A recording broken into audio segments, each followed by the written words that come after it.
The first thing that I do not miss about living in the UK since I moved to Colombia 6 months ago is the weather. You simply cannot escape it. Ironically, it's actually quite a nice day now. It's fairly sunny. It's cold. It's around 5 degrees, but it's not super cold. I'm okay here just with my jumper on. But the reality is you cannot escape the winter months when you live in the UK. It's just not something I miss at all. It really affects your mood. It kind of changes what you can do during the day. For example, this time of year in January, it gets light around 8 o'clock in the morning and it gets dark around 4 p.m, meaning that you have such a small window to actually do things during the day. The days feel short. It is depressing. These countries like Sweden and Norway have massive problems with alcoholism and depression because the days are short, because it's so dark. And now that is the first thing I do not miss about living in the UK is the weather. No matter how much money you have, where you live, how much muscle you have, how lean you are, you simply cannot escape the weather in the UK. But I do realise the irony because at the moment it's actually quite a nice afternoon here, but these days are few and far between. Second point, the cost of living in the UK has got completely out of hand in recent years. I was speaking to someone the other day about this, and maybe before the financial crisis in 2008-2009, things were a little bit better here. But for me, and this is my opinion, I do not feel like the UK, or where I'm from, London, as a whole, represents good value for money. If you want to buy a property in Zone 1, Central London, or even Zone 2, you need extremely deep pockets. If you want a coffee when you're out and about, it's £4. The UK has the highest energy costs in Europe, and so this is basically just a cocktail of costs whereby you're paying a lot of money but you don't get much out of it. Now obviously this is not a finance channel, I'm not a financial expert, but for me, in my opinion, I just do not think the UK offers good value for money anymore, which is a shame. I don't think it needs to be like that, but for a variety of reasons it is. Now obviously I've moved to a much more economically developing country. In Colombia things are a lot cheaper there for me. Obviously for locals it's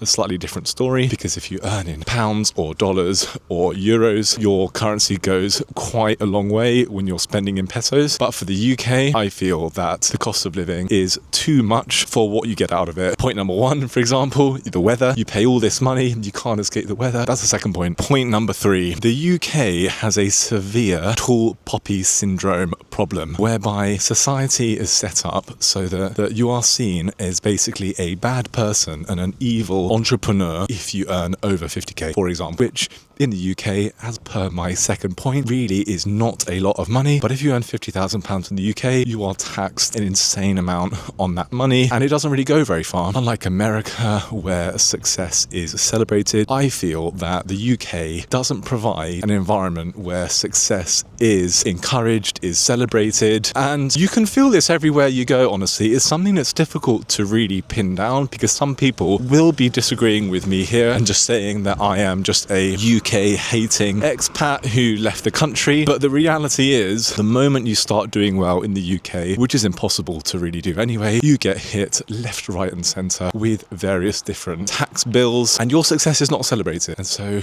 that is the third point. The tall poppy syndrome in the UK isn't good. In the Americas, it's much better. Success is celebrated. It's not looked down upon. So that is the third thing I don't miss. Point number four. Now, this is another slightly ironic point. I actually feel safer in in Colombia than I do in London. At the moment, I'm not in London. I'm just on the south coast where my parents live. Just a little doggy there.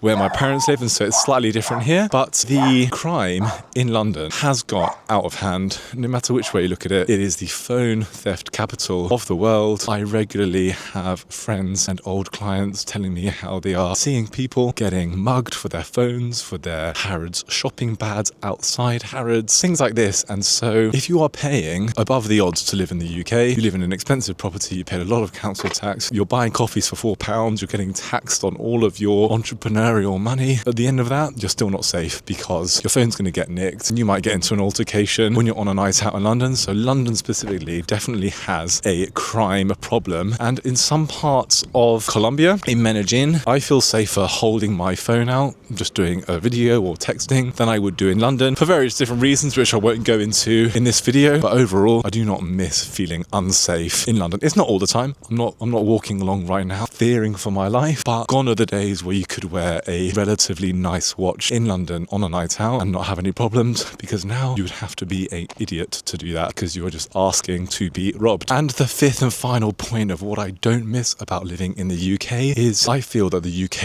is on a downward trend, and the more people that leave, the worse it gets, because there are less opportunities, there are less people doing things, there's less investment coming in. And one of the reasons I moved to Colombia from the UK is my successful, wealthy, one-on-one personal training clients that I had in London simply overnight left the UK last year or the year before. And so I have seen it firsthand, the wealthy, successful people leaving the UK because of all the reasons I've just mentioned, and they've gone to other countries. I'm the only one who's gone to Colombia, obviously.